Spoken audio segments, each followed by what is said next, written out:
George and Jack called in the police office as Peter had told them. He knew that the post office girl and she smiled at her. I hope you wouldn't bother to find out for us, began George very politely. But you could know where Emil Lane lives. It is rather important. You could possibly tell us where. It would take a few minutes, said the girl, taking down a big diary. I'll find out for you now. The boys waited patiently.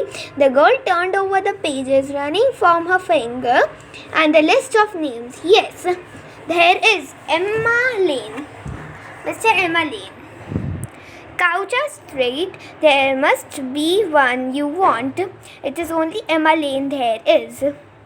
The others are Stabile and Lessa. Oh, thanks, said George to his delight. One Coucher Street. That's easy to remember.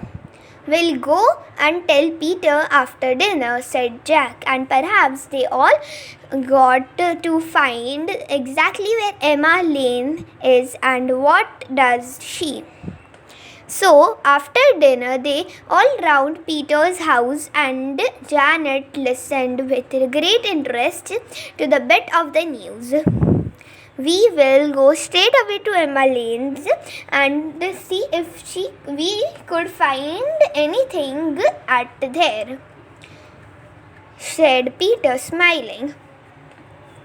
She might know Mr. Teaser, for instance. Yes, she might. Quite well.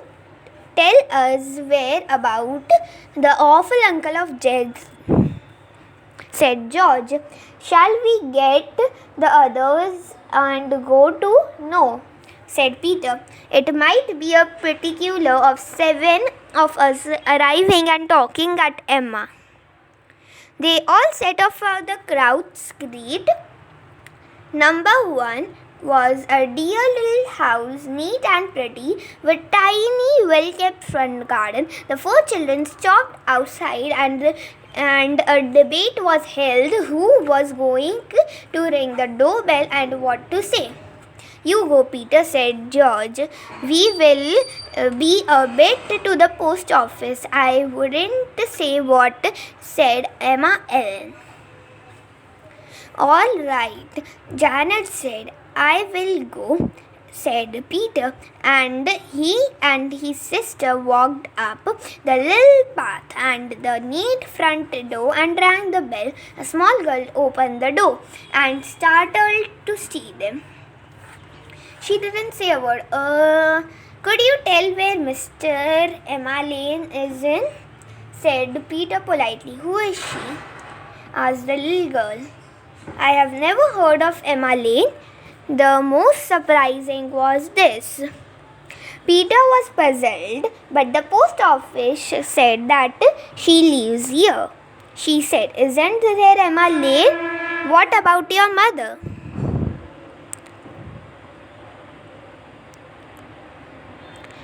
My mother is called Mary Grattan Harris, said a small girl. I am Lucky Anna Harris.